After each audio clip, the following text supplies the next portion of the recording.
E aí, galerinha do YouTube, tudo bem com vocês? No vídeo de hoje estarei mostrando as galinhas debaixo da sombra. Foca lá.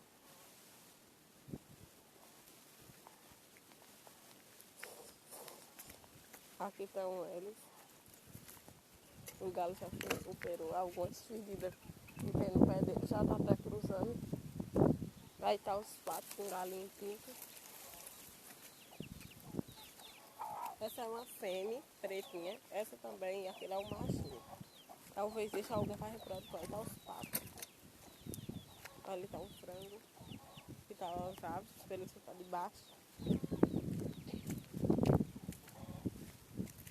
A galinha estava chocando a lado. Eu deitei essa daqui, os ovos da outra tava duro. Só para tirar, na outra semana talvez ela tira.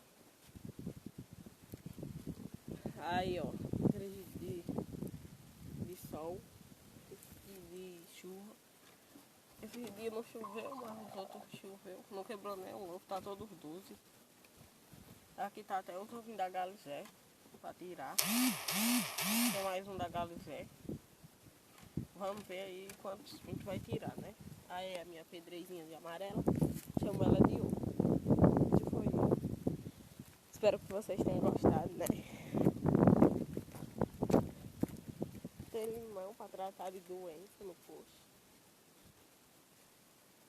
E